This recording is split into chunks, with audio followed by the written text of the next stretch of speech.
Salam alaikum, Zulfillaoun, bonjour. Le pouvoir algérien ne pouvait pas ne pas réagir après avoir laissé se commettre par son absence, par sa carence, la dernière tragédie de Guerrara, dans la vallée du Mzab. La flambée de violence a été trop forte, provoqué une trop grande clameur internationale pour être ignorée, pour être traitée par-dessus la jambe comme cela est le cas depuis des années maintenant. Depuis que la vallée du Mzab a été précipitée dans le malheur, dans l'insécurité, dans un conflit qui ne cessait d'aller crescendo. Alors, pour cette fois-ci, le pouvoir a mis les petits plats dans les grands, il a sorti la panoplie des grandes occasions. Recours à l'armée, dévolution à celle-ci de prérogatives exorbitantes, comme celle de pouvoir décréter le couvre-feu dans la région, arrestation de jeunes dont on dit qu'ils étaient connus de tous pourtant, pour être les principaux auteurs des crimes et des dévastations, et pour faire bonne mesure, arrestation de Kamel Din Fakhar et de plusieurs de ses compagnons.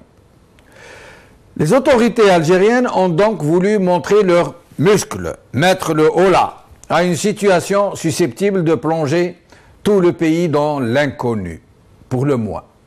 Et bien sûr, comme une telle situation exige l'intervention directe du chef de l'État, ne serait-ce que par une déclaration, un message à la nation, à défaut d'un déplacement sur les lieux de la tragédie, on nous fait savoir que c'est le président de la République qui a pris cette série de mesures, que c'est lui qui a décidé de confier la gestion de la crise à l'armée, de lui donner toute latitude pour instaurer éventuellement un couvre-feu. Mais les Algériens se posent des questions. Pourquoi le président n'intervient-il pas publiquement, lui-même, autrement que par des communiqués qui lui sont attribués? Qu'est-ce qui l'empêche de parler, de s'exprimer à la télévision en direct, puisque François Hollande nous affirme qu'il peut discuter des heures durant sur des sujets très complexes. Écoutons-le. Que le président Bouteflika, que je peux qualifier de substantiel et de chaleureux. Substantiel parce que nous avons évoqué tous les sujets.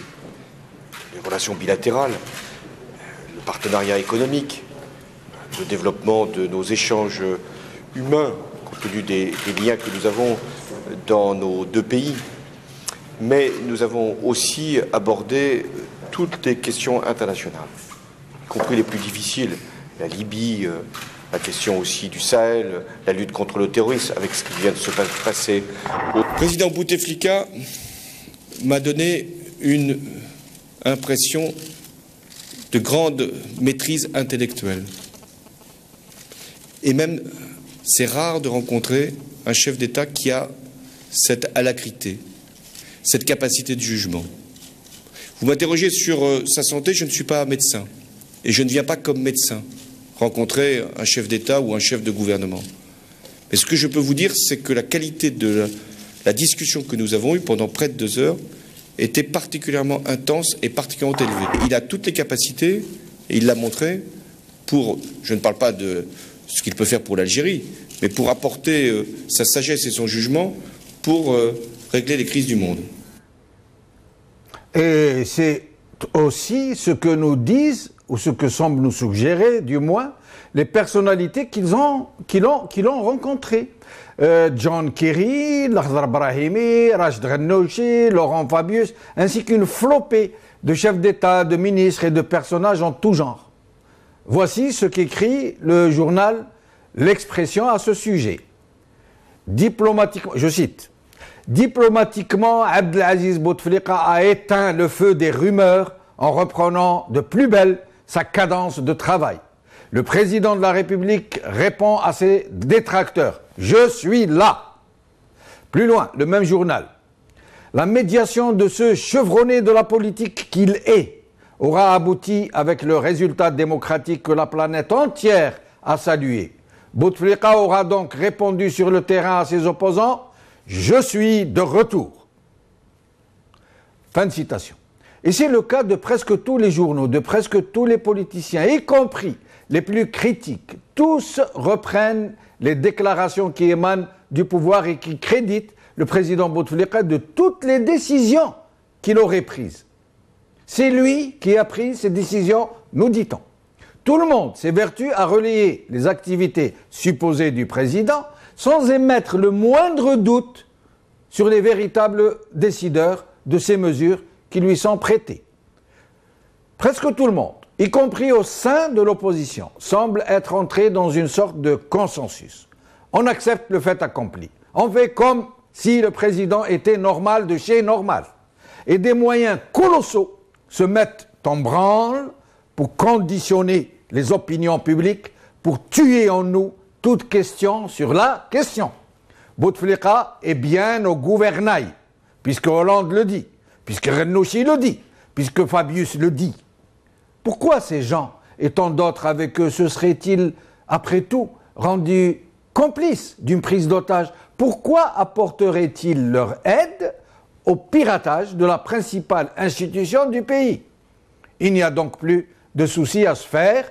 Bouteflika est donc bien aux commandes. C'est lui qui décide de tout. Alors, juste une question, une petite question. Pourquoi ne s'adresse-t-il pas à son peuple, même dans les pires moments? TSA.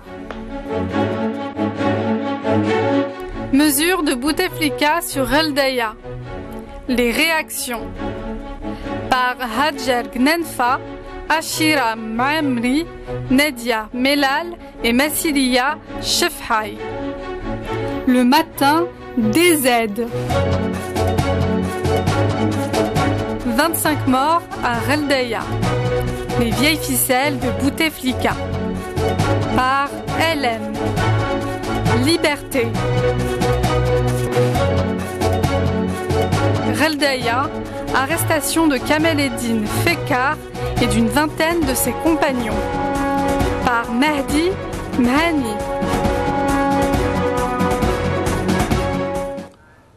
Avant de recevoir nos invités, nous allons écouter la dernière déclaration de Sellel, le premier ministre algérien. جيت باش ننفذ قرارات اخذها رئيس الجمهورية يوم أمس باش نسترجع الأمن والطمأنينة نهائيا في هذه المنطقة. قرارات كلكم معلمين بها أن فيه اليوم تنسيق أمني يقوده قائد الناحية العسكرية، وكذلك فيه تنسيق مع مصالح العدالة لتطبيق الصارم بكل صرامة وبدون رجوع باسم قوانين الجمهورية. لأن اليوم غير ممكن نقبل نهائيا أن الفتنة تزيد تفاقما في هذه المنطقة. Sellel nous explique donc qu'il est venu pour informer les gens des décisions prises par le président. Il était dans la vallée du Mzab, devant un parterre de notables. Avec nous, par ordre alphabétique, Ali Benouari, ex-ministre,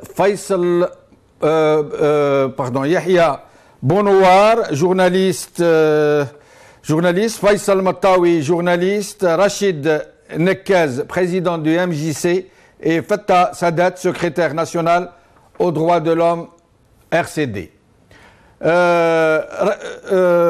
Ali Benouari, merci d'être avec nous. Merci. Alors, c'est Ali Benouari, d'abord votre impression sur ces événements tragiques?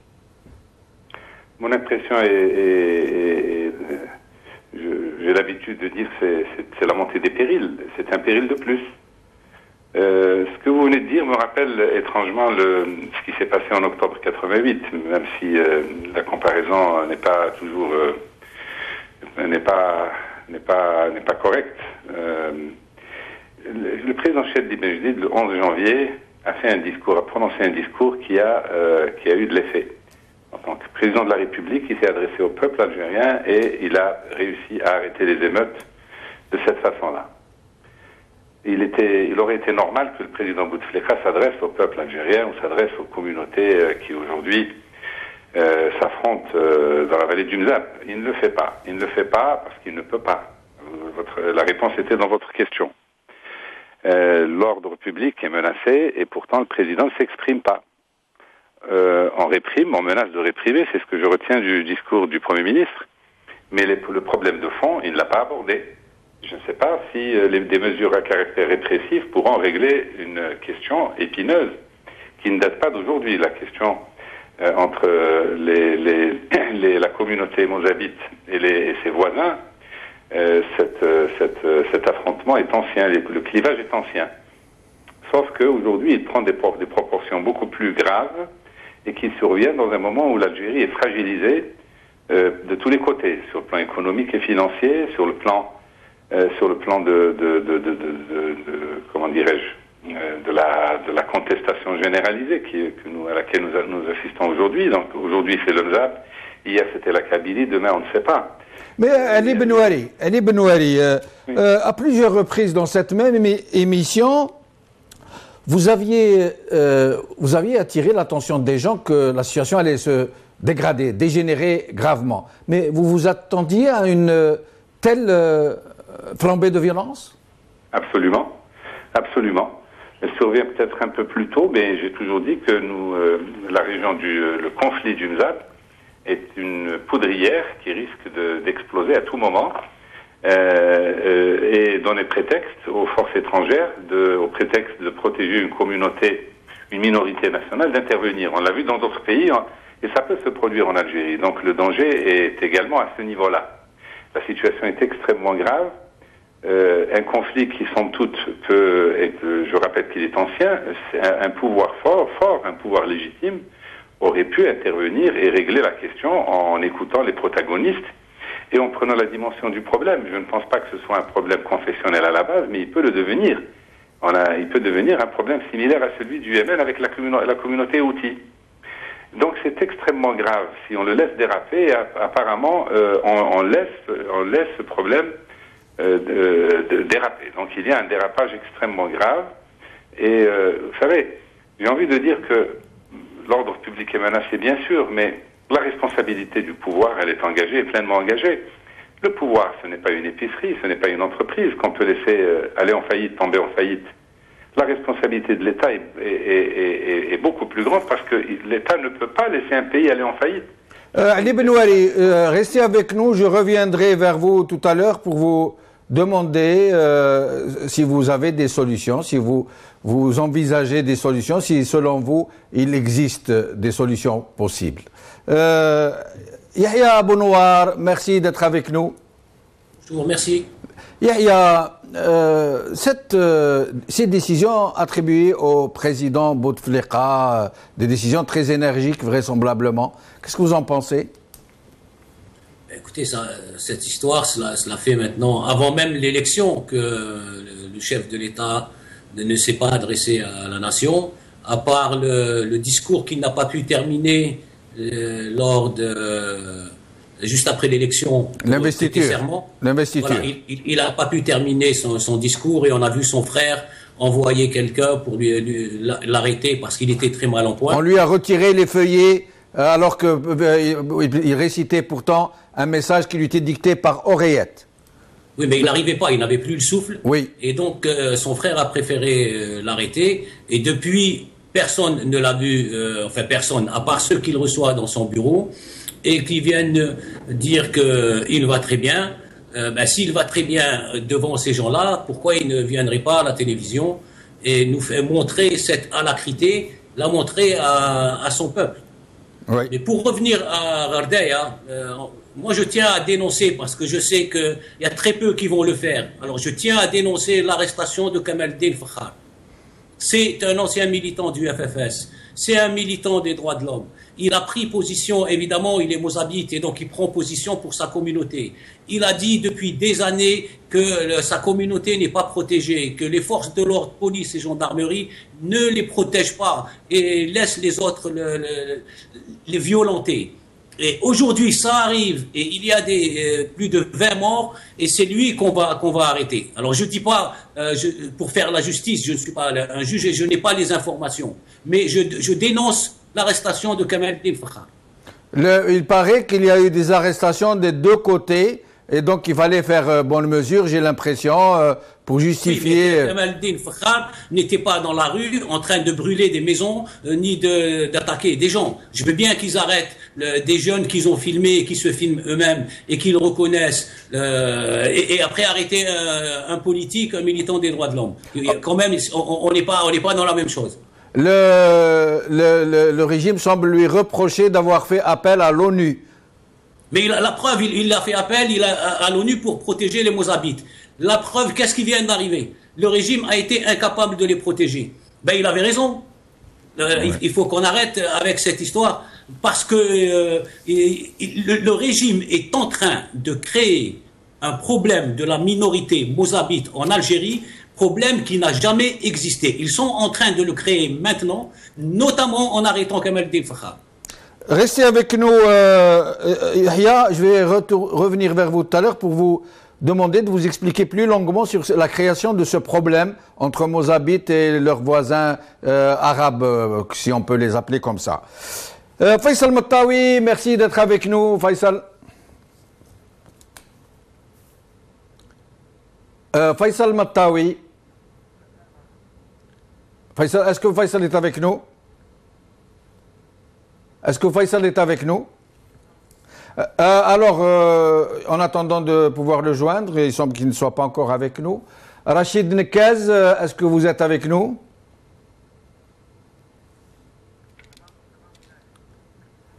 Alors, Fattah Sadat, secrétaire national aux droits de l'homme du RCD. Très bien. Alors, je reviens à Ali Benouali en attendant que nous puissions joindre nos invités. Il semble qu'il y ait des petits soucis techniques, ça peut arriver sur le direct. Ali Benouali, je vous demandais tout à l'heure s'il pouvait y avoir des perspectives, des solutions. Comment voyez-vous vous-même l'avenir dans cette région? C'est un problème éminemment politique. Il est d'essence politique. Il n'est pas technique, il n'est pas religieux, il est politique. C'est-à-dire qu'il revient aux autorités sur la base du diagnostic de la situation, des enquêtes sur le terrain et de la responsabilité, de leur responsabilité de prendre les mesures d'apaisement et les mesures de règlement de fond du problème. À mon avis, le problème numéro 1 est le déficit démocratique, et les populations ne se sentent pas représentées, elles se sentent même abandonnées à leur sort. Et il est également économique, puisque je rappelle, mais tout le monde le sait, que la communauté mozabite, est une communauté besogneuse, c'est une communauté bien organisée. Leur modèle d'organisation sociale les protège contre le chômage, les protège contre le désordre. Et c'est une communauté pacifique et elle est saluée, tout le monde le sait. Et sa contribution à la révolution algérienne est également incontestable. Donc son algérianité ne souffre d'aucun doute. Les pouvoirs publics ont l'obligation de résoudre les deux problèmes que je viens de souligner, c'est-à-dire le problème politique. C'est toutes les idées qui sont portées par en partie le parti Nida al-Watan. Je rappelle qu'il existe, même s'il n'est pas autorisé. Pour moi et pour mes nombreux partisans, il existe parce qu'il est porteur d'un projet pour la société, un projet de société. Donc la question politique relève ou renvoie au déficit démocratique. Il faut que les gens puissent s'autogérer, il faut que les régions aient une autonomie financière, qu'il faut qu'elles aient les ressources financières pour pouvoir s'administrer et résoudre le problème. La question est également économique parce que l'État a les moyens, l'opposition n'a pas les moyens, ni vous, ni moi, même si je reçois des appels au secours, on me demande à moi personnellement de venir intercéder. Les gens désespérés se tournent vers toutes les solutions qui leur paraissent pouvoir apporter une solution. Je le ferai, discrètement, mais je le ferai, mais je ne me fais aucune illusion. Personne n'a les moyens aujourd'hui d'investir ce qu'il faut pour que les populations avoisinantes qui sont autour de la communauté mozabite puissent également connaître la prospérité, puissent trouver du travail et arrêter de jeter sur la communauté mozabite un regard concupiscent, un regard envieux, parce que probablement il y a de ça, il y a beaucoup de cela. Faute de pouvoir se tourner vers l'État, ils se tournent vers leurs voisins. Et le danger, il est là. Nous ne sommes pas loin, je pèse mes mots, nous ne sommes pas loin d'un pogrom. Parce que si la situation, à Dieu ne plaise, devait s'aggraver, je parle de la situation économique et financière, il y a fort à parier que ce conflit prendra une dimension autrement plus dramatique. Voilà un peu ce que j'ai à dire là-dessus. Donc la solution pour moi est de changer l'ordre constitutionnel totalement, pas une constitution octroyée, une constitution bricolée dans l'intérêt du pouvoir, mais une constitution qui prenne en charge la problématique la problématique de l'équilibre régional, la problématique de la représentation politique du peuple, des régions, des citoyens, qui prennent en charge la problématique de la justice, c'est-à-dire une justice indépendante, voire aller, pourquoi pas, c'est également dans le programme de Nida Al-Watan, une république parlementaire, une république laïque, oui, pourquoi? Parce que nous n'avons pas, on voit bien que le conflit qui peut prendre une dimension confessionnelle, et précisément la laïcité, mais est là pour résoudre ce genre de problème. C'est-à-dire qu'un État qui ne soit ni ibadite, ni malikite, ni autre, un État qui veille à protéger l'exercice de tous les cultes et protéger toutes les sensibilités religieuses. Également un changement de constitution qui permettrait d'établir une justice indépendante, indépendante du pouvoir, j'entends, qui puisse rendre la justice sans qu'il n'y ait intervention forcément des pouvoirs publics. Le parquet peut s'autosaisir et il peut régler les différends quand il porte sur des atteintes à l'ordre public et à la loi. Et une justice également qui soit contrôlée par le peuple. Pour être une justice indépendante, il faut que son fondement soit identique au fondement du pouvoir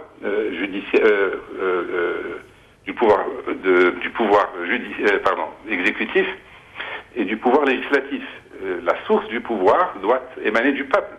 Et donc, c'est un peu l'originalité du programme que j'ai présenté, mais je suis sûr que ce sont là les réponses politiques qu'il faut apporter, élire des juges et des procureurs. Et le jour où les Algériens se sentiront protégés par une constitution qui donne les mêmes droits à tous, où la justice sera indépendante, le jour où ils pourront être maîtres de leur destin, c'est-à-dire pouvoir développer leur région avec des ressources pas les ressources que leur octroie le Wali, s'il veut bien le faire, mais des ressources, donc revoir la fiscalité locale, mais aussi allouer aux régions les ressources qui leur permettent de se développer et leur permettre de les gérer elles-mêmes. Vous voyez que le problème, il est complexe, mais toutes ces questions-là sont éminemment politiques. Restez avec nous, Ali Benouari. Je reçois Rachid Nekaz. Rachid Nekaz, merci d'être avec nous. Oui, salam alaikum, Azul Fillaoun. Salam, Azul Fillaoun. Alors, Rachid Nekaz, votre sentiment sur ce qui vient de se produire dans la vallée du Mzab? Je crois que c'est d'abord et avant tout un sentiment de colère. Colère parce que nous avons tous les moyens pour éviter ce genre de drame en Algérie. Et malheureusement, mois après mois, à chaque fois, on entend des tueries, des jeunes qui perdent la vie, à qui on prive un avenir meilleur en Algérie. Et ça, c'est vraiment la colère aujourd'hui qui domine et qui anime mon esprit aujourd'hui. Oui. Mais sinon, d'après vous, Rachid Nekaz, comment en est-on arrivé là? Est-ce seulement un vieux conflit larvé, latent, entre deux communautés de rites et d'ethnies différentes? Ou est-ce que c'est des problèmes économiques qui sont répercutés, qui ont aggravé, qui ont exacerbé ces rancœurs? Est-ce qu'il y a des partis qui manipulent, qui essayent de jeter cette région dans la violence pour des motifs inavoués? Quelle est votre vision sur la situation? Je crois que c'est un peu tous ces facteurs-là qui expliquent aujourd'hui le drame de la vallée du Mzab. C'est d'abord, à mon sens, un problème de légitimité politique qui fait qu'il n'y a pas d'autorité de l'État qui s'exerce dans la région de Rabdaya. Je vous donne un exemple.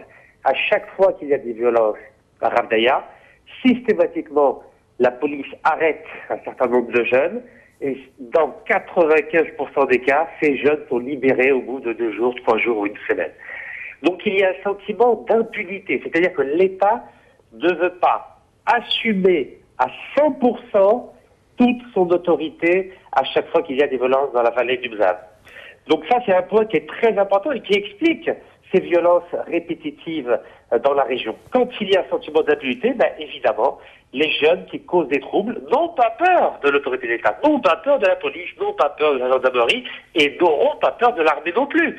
Ça fait 2 ans que les violences sont continues dans la vallée du Mzab et à chaque fois, l'État ne veut pas assumer toute l'autorité qu'il a entre ses mains, et notamment la justice. Donc c'est la justice qui ne fait pas son travail à Rabdeya. Je reviens vers vous dans un moment, Rachid Nkes, pour vous demander les solutions que vous préconisez, les mesures que vous préconisez, et si celles qui sont prises par le président de la République vous semblent adéquates. Je reviens vers vous dans un instant. J'accueille à présent Fettah Sadat, secrétaire national aux droits de l'homme du RCD. Fettah Sadat, merci d'être avec nous. Je vous en prie, bonsoir. Merci, bonsoir. Alors, votre sentiment sur la question? Écoutez, c'est d'abord un sentiment d'une extrême désolation. Nous avons constaté, tous les Algériens l'ont constaté également, que l'État ou les pouvoirs publics ont été malheureusement incapables de gérer la situation, étant donné que ce phénomène de violence au niveau de la wilaya de Rabdeya dure depuis pratiquement 2 longues années. Donc il y a un phénomène de pourrissement de la situation, il y a un phénomène de pourrissement qui est dû à de moult tergiversations des pouvoirs publics algériens à prendre les décisions adéquates pour mettre fin à ce phénomène de la violence. Donc notre sentiment au niveau du RCD, c'est que ces phénomènes d'une extrême violence, nous parlons d'événements meurtriers, puisqu'il y a eu écoulement de sang, il y a eu des morts, il y a eu des centaines de blessés. Cela démontre très clairement la faillite institutionnelle de l'État. Cela démontre également que le système en place qui perdure depuis plus d'un demi-siècle est basé sur l'incurie, est basé sur l'incompétence, est basé sur la non-crédibilité de l'intégralité des institutions de l'État. C'est évidemment une situation d'une extrême gravité, car cette situation pourrait amener à la dislocation de l'État lui-même et pourrait mettre évidemment en danger et mettre en péril l'unité de la nation et l'unité du territoire algérien. Fettah Sadat, oui. Excusez-moi de vous interrompre. Le président Bouteflika, qui a pourtant discuté pendant 2 heures avec François Hollande de sujets très très complexes, n'a pas adressé le moindre message à la nation. Pourquoi, selon vous? Votre remarque est d'une extrême pertinence. Lorsque nous disons, nous, au RCD, qu'il y a une absence de crédibilité des institutions, ce n'est pas une parole vaine. Nous l'avons dit et nous l'avons répété à plusieurs reprises. Lorsque on arrive à présider aux destinées de l'État sur la base de fraude électorale, que ce soit au niveau des assemblées élues, que ce soit au niveau de l'Assemblée nationale, que ce soit au niveau de la présidence, que voulez-vous que l'on ait comme autre résultat? Le drame qui se joue au niveau du droit algérien, au niveau du système institutionnel algérien, c'est que nous sommes en présence d'une constitution qui préconise la séparation des pouvoirs, donc l'existence de 3 pouvoirs qui sont connus, pouvoir législatif, pouvoir judiciaire, pouvoir exécutif. Mais lorsque l'on approfondit l'analyse de l'ensemble des dispositions de cette constitution, qui est toujours en vigueur, nous nous rendons compte que contrairement à ce qui est préconisé, nous sommes en présence d'une concentration flagrante des pouvoirs aux mains d'une seule institution, pour ne pas dire aux mains d'un seul homme, à savoir le président de la République. Justement, Fettah Sadat, je reviendrai vers vous dans un petit moment pour vous demander de nous dire si les mesures qu'on vient de nous annoncer sont bien le fait de cette même personne dont vous parlez, si c'est bien lui qui a pris ces mesures, qui a décidé de ce qui doit se faire. Je reviens vers vous dans un moment. Yahya Bounoir, vous me disiez tout à l'heure que c'est le régime qui a provoqué ces événements, qu'il est derrière ce qui s'est passé, qu'il a été complice d'une manière ou d'une autre. Est-ce que vous pouvez me dire pourquoi d'abord il aurait fait ça et ensuite comment il l'a fait? Pourquoi? C'est l'incompétence et l'irresponsabilité. Il n'y a pas de complot. La situation sur le terrain est dégradée depuis plusieurs années et vous avez un régime qui ne fait rien pour régler la situation. Elle ne va pas se régler toute seule. On a sur le terrain des policiers et des gendarmes. Aujourd'hui, on envoie l'armée. Qu'est-ce que ça veut dire? Que les policiers et les gendarmes ne font pas leur travail. Parce que ce n'est pas un problème d'effectif. C'est pas parce qu'il n'y a pas assez de policiers ou de gendarmes, il y en a plus qu'il en faut. C'est parce que les policiers et les gendarmes prennent parti pour un camp contre l'autre. Oui, quelquefois, selon certaines informations, participent. Et le plus souvent, ils laissent faire. Ça, la police et la gendarmerie sont sous l'autorité de l'État. Donc, un État, ça c'est sur le plan technique. Sur le plan politique, tout le monde le redit, ça fait plusieurs années, et un État qui ne règle, un médecin qui ne soigne pas un abcès, eh bien, à un moment, il va falloir couper. Et là, ils sont en train, quand je dis ils sont en train de créer en Algérie un problème de la minorité mozabite, c'est par leur incompétence et leur irresponsabilité, parce que j'ai pas envie d'aller chercher plus loin est-ce qu'il y aurait un complot. Mais ils sont, de fait, ils sont en train de le créer. Ils ne l'ont pas réglé. Et aujourd'hui, la dernière fois, c'était 3-4 morts. Cette fois-ci, c'était plus de 20. Et la prochaine fois, ce sera quoi? Oui. Restez avec nous, Yahya. Nous avons réussi à joindre Faisal Mattawi. Faisal, merci d'être avec nous. Oui, bonsoir Jamal. Bonsoir Faisal. Alors, je disais tout à l'heure, vous n'avez malheureusement pas assisté au débat, que dans cette histoire, dans cette tragédie de la vallée du Mzab, tout le monde s'évertue à dire que c'est Bouteflika qui a pris les mesures qui ont été annoncées, que c'est lui qui est derrière qui tient le gouvernail. Et on s'est posé la question de savoir pourquoi il ne s'est pas adressé à la nation. Pas le moindre petit discours, lui qui a discuté pendant 2 heures avec François Hollande. Disons que la crise d'Orléans n'est pas née hier. Au moins, ces éruptions de violence sont apparues depuis 2013. Et Bouteflika ne s'est pas adressé à Ardaya ou à la population algérienne malgré la crise, parce qu'il y a aussi des moments de colère et d'affrontement par ces 2 dernières années. Ça d'une part, et d'autre part, il est connu que depuis 2012, Bouteflika n'a pas fait de discours, et malgré ça, malgré son absence, malgré les appels de l'opposition, malgré les critiques, malgré plein de choses, et il est resté au pouvoir après les élections d'avril 2014. Mais en pareille situation, lorsqu'il y a des affrontements et qu'il y a des morts, et qu'il y a des bâtisses incendiées, des voitures incendiées, situation donc dramatique, on se concentre plutôt sur cette question, c'est-à-dire la nécessité d'arrêter cette fitna, cette crise, ce conflit, pour passer à autre chose. Le débat politique de toute façon a été vidé depuis quelque temps. Beaucoup de monde ont l'impression de tourner en rond. Ardaya est apparu quelque chose comme de banal. On a même banalisé ce qui se passe à Ardaya et maintenant on se rend compte que la situation est grave. Mais pourquoi, Faisal, avoir attendu que la situation en arrive à une telle gravité pour prendre des mesures qui s'imposaient de fait, en fait? Je pense qu'il y a eu une négligence, une grave négligence de l'État algérien, pas le président Bouteflika seulement. C'est tous les responsables qui sont en charge de la sécurité du pays, qui sont la sécurité de la population, de la police, de la gendarmerie, de l'administration locale. Tout le monde est responsable dans cette crise. On a négligé la situation, on a fait des petites mesurettes. Rappelez-vous, et ça, je crois que c'est quelque chose que beaucoup de monde a oublié. Abdelmalek Sellel, qui est le Premier ministre, a promis durant la campagne électorale d'avril 2014, il était directeur de campagne du président Bouteflika, il avait dit que après les élections, je reviens à Ardaya et je reste à Ardaya jusqu'à que le problème soit réglé. Or, il n'est jamais revenu. Et donc vous voyez avec quelle légèreté on prend en charge des choses qui sont graves.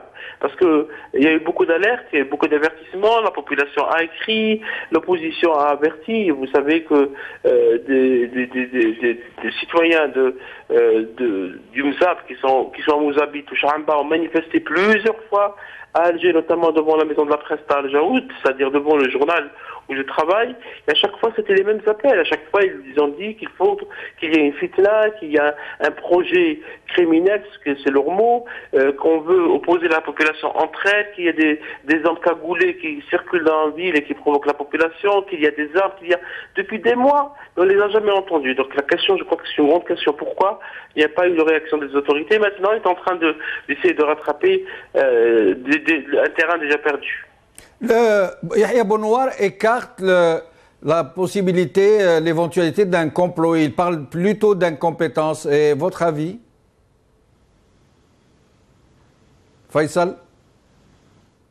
Est-ce que Faisal est avec nous? Pourquoi? Je suis là. Oui, oui. Je vous écoute. Je dis que je suis d'accord avec Yahya Bounoir.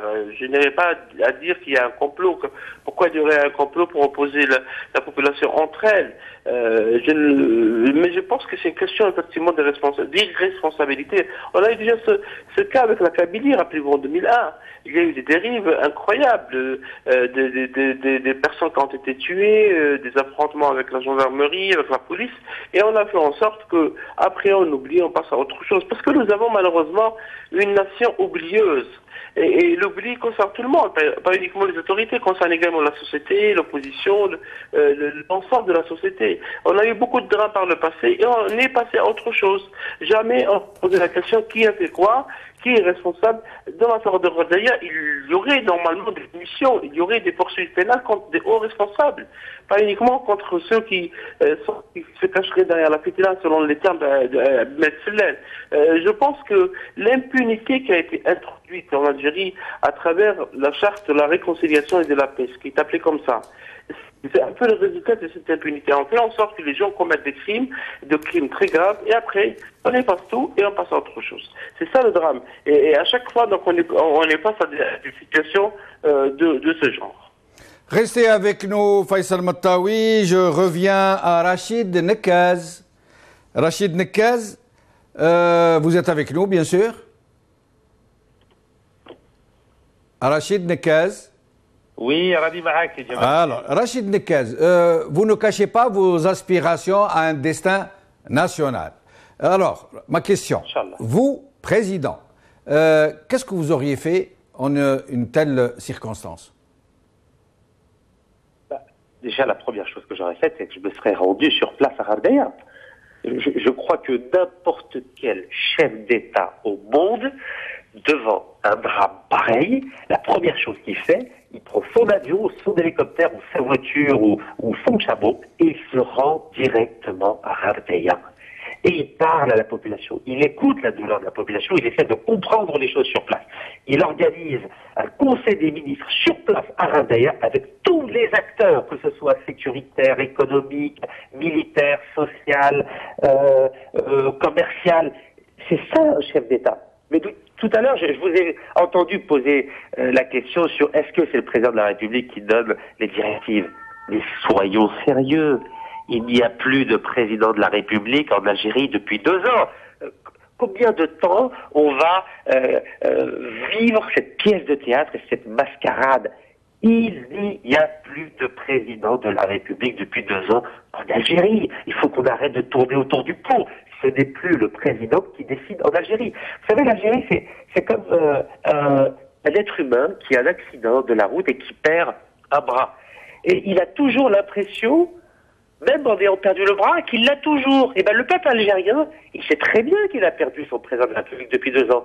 Mais comme il a tellement été habitué à l'entendre et à le voir à la télé pendant 15 longues années, il a toujours l'impression que c'est le président qui gouverne l'Algérie et qui préside aux destinées du pays. Eh ben non, il faut le dire gentiment, calmement, avec le plus grand respect, avec le plus grand égard à l'égard du personnage de Adezé Bouteflika, mais il n'y a plus de président de la République en Algérie. Et donc alors qui est en train, Rachid Nekaz, de prendre les décisions à sa place, puisqu'il n'est plus là?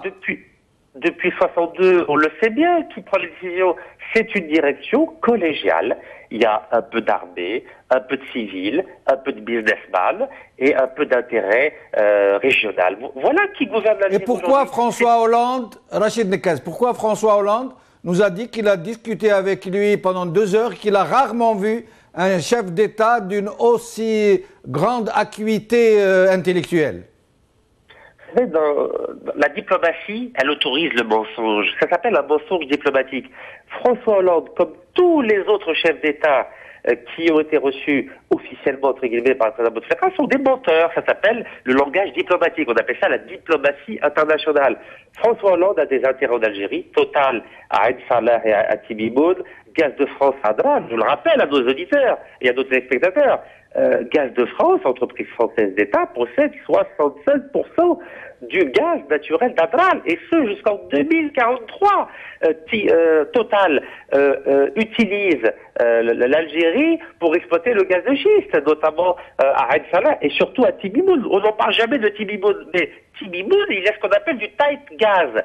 Et comment on exploite le tight gas? Avec le procédé de la fracturation hydraulique. Et la fracturation hydraulique, c'est la même chose pour exploiter le gaz de schiste à Ain Salah. Donc soyons clairs, François Hollande est un menteur, il n'a jamais vu le président Bouteflika, parce que le président Bouteflika est très malade, il n'existe plus politiquement, il n'y a pas de mal à le dire, on respecte le président de la République, mais la reine, il est malade, mon papa, il était malade pendant 7 ans avant de mourir à l'ARNO, et ben c'est pas grave, il est mort à l'ARNO, et ben là, Bouteflika, il est politiquement mort, et je crois qu'il ne faut pas avoir peur de dire, notre président ne peut plus exercer ses fonctions de président de la République, il faut mettre en place une transition, on l'appelle comme on veut, avec des élections présidentielles anticipées, en laissant le président du Sénat exercer le mandat de président de la République pendant cette transition, etc., etc. Donc on est un peuple adulte. Où est le mal? Quand Boumedienne est mort, on n'a pas eu de mal à dire qu'il est mort, Boumedienne. Et ensuite, Chadli l'a remplacé. Quand Zeroual a dit « je ne veux plus continuer à exercer le mandat de président », ben, il est parti. Et puis Bouteflika est arrivé. Donc on a l'impression qu'il n'y a personne d'autre en Algérie que le président Bouteflika pour être... Restez avec nous jusqu'à la fin de l'émission, Rachid Nekaz. On dit qu'il fait la fête. Restez avec nous. Je reviens à Fettah Sadet. Je vous demandais tout à l'heure, est-ce que c'est bien le président qui, derrière toutes ces décisions qu'on lui prête, à longueur de colonne dans les journaux, le président a fait ceci, le président a décidé de cela, le président a réuni le conseil des ministres, le président a fait cela, a reçu François Hollande. Est-ce que c'est bien lui qui prend toutes ces décisions? Fettah Sadet. Écoutez, sur cette question, la réponse est d'une extrême simplicité aussi.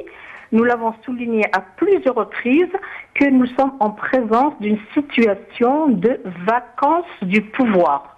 Et c'est bien pour cela que l'opposition, dont nous faisons partie aussi, réclame jusqu'à présent l'instauration urgente d'une période de transition démocratique, avec l'une des premières mesures serait de procéder à l'élection des élections présidentielles anticipées. Pourquoi y a-t-il une vacance du pouvoir? Ce n'est pas une vue de l'esprit, nous le voyons sur le terrain. Nous le voyons sur le terrain, il y a une démission totale de l'intégralité des autorités publiques de ce pays qui se devaient de prendre en charge la situation sécuritaire au niveau de la wilaya de Ghardaya et qui se devaient pour le moins d'exercer les compétences qui lui sont attribuées par la loi et également par la Constitution. Que voulez-vous? Nous sommes en présence d'une situation où, en principe, le wali lui-même se devait de maintenir l'ordre public, c'est-à-dire d'assurer la sécurité et d'assurer l'ordre au niveau de la wilaya qu'il préside.